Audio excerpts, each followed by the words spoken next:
Agricultural and biological engineering institute ABEI کے قیام کا مقصد زرعی آلات کے بنانے، فصل کی برداشت کے عمل، پیداوار کے معیار کی بڑھوتری، فوڈ انجینئرنگ اور قابل تجدید توانائی کی ٹیکنالوجی پر تحقیق کے کام کو فروغ دینا اور زرعی انجینئرنگ کے شعبے میں تحقیق سے حاصل شدہ نتائج کے بھرپور استعمال کو ممکن بنانے کے لیے اقدامات کرنا ہے۔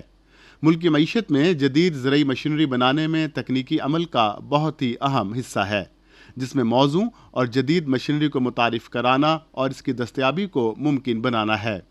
اس کے لیے مقامی طور پر اختیار کی گئی ٹیکنالوجیز کو استعمال کرتے ہوئے اس کی ڈیزائننگ اور بنانے کے عمل کو اختیار کیا جاتا ہے۔ Agricultural and biological engineering institute سن 1980 کی دہائی میں فارمز مشینری انسٹیٹیوٹ کے نام سے قائم کیا گیا۔ سن 2010 میں اسے agricultural and biological engineering institute کا نام دیا گیا۔ اس انسٹیٹیوٹ کا بنیادی مقصد فارم میکانائزیشن کو ملک بھر میں جدید مشینری اور آلات کی ڈیزائننگ اور تحقیق، تیاری، کارکردگی کی جانچ اور تجارتی لحاظ سے مفید ایگریکلچرل میکانائزیشن ٹیکنالوجیز کے ذریعے عوامی اور نجی اداروں کے باہمی تعاون کو فروغ دینا ہے۔ زرعی تحقیقات میں انرجی کی پیداوار اور اس کا موزوں استعمال وقت کی اہم ضرورت ہے۔ اس میں بایو ماس، تھرمل اور ونڈ کی مدد سے انرجی کی ضروریات پوری کرنا شامل ہیں۔ اس طرح فصلوں کی بہتر پیداوار، فصلوں کو خشک کرنے اور پکنے کے بعد اچھے طریقے سے محفوظ کرنے کے لیے انرجی کی ضرورت پوری کی جاتی ہے۔ سولر انرجی کا ٹیوب ویل اور سبزیوں اور پھل خشک کرنے کے لیے سولر ڈرائر قابل ذکر ہیں۔ کم انرجی خرچ کرنے والی مشینری تیار کرنا اس پروگرام کا اہم مقصد ہے۔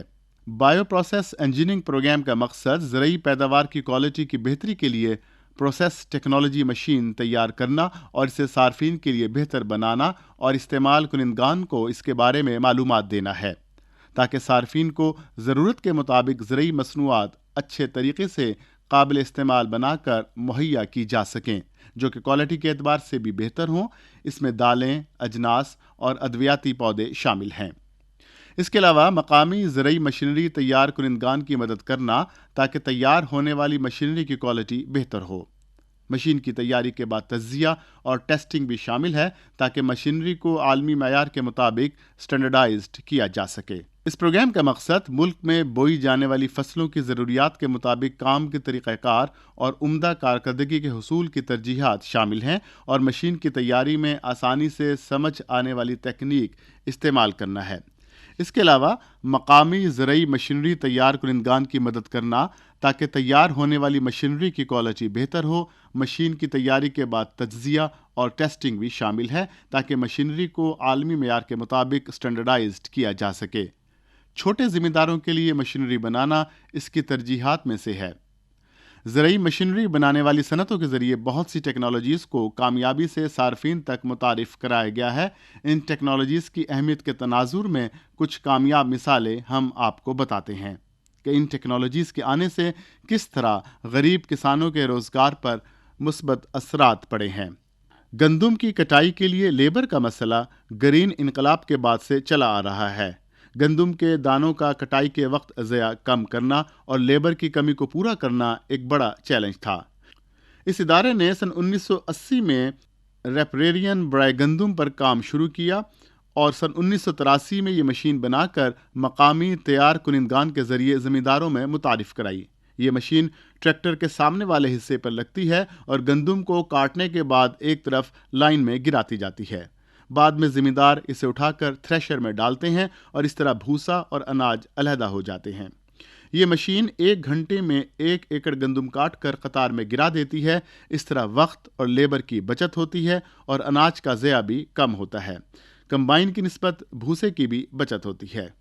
کنزرویشن ایگریکلچر زمین کو بہتر بنانے کا عمل ہے جس کے ذریعے زمین کی تیاری میں اور قدرتی طور پر زمینوں کے تنوع کی وجہ سے موجود اثرات کو کم کیا جاتا ہے۔ اس عمل میں گندم اور چاول کی کاشت کے لیے زیرو لیول سے زمین کو تیار کرنا ہوتا ہے اور یہ طریقہ نہ صرف توانائی کے ضیاع کا باعث ہے بلکہ اس عمل میں بہت وقت لگ جاتا ہے، جس کی وجہ سے گندم کی کاشت لیٹ ہو جاتی ہے، خاص طور پر ان علاقوں میں جہاں باسمتی چاول کاشت کیا جاتا ہے۔ گندم کی لیٹ کاشت کی وجہ سے گندم کی پیداوار کم ہوتی ہے۔ اس سلسلے میں زیرو ٹیلج کاشت کے طریقے کو اپنایا جاتا ہے۔ اس مسئلے کے حل کے لیے زیرو ٹیلج ڈرل کو ڈیزائن کیا گیا، پھر پھر اسے تیار کر کے مقامی زرعی مشینری بنانے والی صنعتوں کے ذریعے صارفین تک کامیابی سے متعارف کرایا گیا۔ اس وقت 25 سے زائد مشینری بنانے والی کمپنیاں اس ڈرل کو تیار کر رہی ہیں اور 8,000 سے زیادہ مشینیں ملک بھر کے کسانوں کے زیر استعمال ہیں۔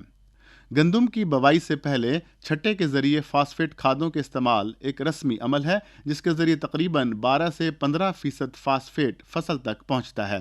عام طور پر یا تو کسان کھاد کا چھٹا کرتے ہیں یا بیج بما کھاتا والی ڈرل پاکستان میں استعمال ہوتی ہے، جس کے ذریعے یا تو کھاد بیج سے دور گرتی ہے اور اس صورت میں کھاد کی افادیت کم ہو جاتی ہے، یا پھر بیج کے ساتھ ہی زمین میں چلی جاتی ہے، اور اس طریقے سے فاسفیٹ کھاد جیسا کہ ڈی اے پی وغیرہ کی زیادتی کی وجہ سے بیج کا اگاؤ متاثر ہوتا ہے، جس کی وجہ سے پیداوار پر گہرا اثر پڑتا ہے۔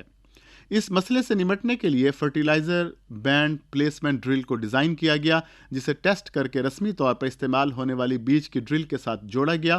بعد میں اس نئے ماڈل کو مقامی سطح پر زرعی آلات بنانے والی صنعتوں میں پھیلایا گیا۔ اس وقت اس ڈرل کو 10 سے زیادہ فیکٹریاں بنا رہی ہیں۔ پاکستان میں گندم کی بروقت برداشت کے لیے کمبائن ہارویسٹر کی مقبولیت بڑھتی جا رہی ہے۔ یہ ہارویسٹر صرف دانے سے تعلق رکھتی ہے، کیونکہ یہ کافی مقدار میں کھیت میں بھوسے کو نکال دیتی ہے۔ عموماً کسان اس طرح کے بھوسے کو اگلی فصل کی کاشت کے وقت جلا دیتے ہیں، جس سے فضائی آلودگی ہوتی ہے اور دوسری فصلوں تک آگ پھیل جانے کا خطرہ بھی ہوتا ہے۔ کسانوں کے اس مسئلے کے حل کے لیے اس ٹیکنالوجی کا پتہ لگایا گیا، پھر اسے مقامی ضرورت کے مطابق بنایا گیا۔ مقامی مشینری بنانے والی صنعتوں کے ذریعے اسے بھرپور طریقے سے متعارف کرایا گیا۔ اس مشین کی وجہ سے کسانوں کو نہ صرف جانوروں کو کھلانے کے لیے سال بھر کا بھوسا ملنے لگا، بلکہ بھوسے کو بیچنے سے معقول آمدنی کا حصول بھی ممکن ہوا، جو کہ کسانوں کی بڑی ڈیمانڈ تھی۔ اس وقت 15 سے زیادہ صنعتی یونٹس میں اس مشین کو بنایا جا رہا ہے۔ ملک بھر میں اس وقت 12,000 سے زیادہ مشینیں دستیاب ہیں۔ ABEI مستقبل میں ملک و قوم کے لیے اس کے جہد سے نئے اور کارآمد منصوبوں کو متعارف کرانے میں کوشاں ہے۔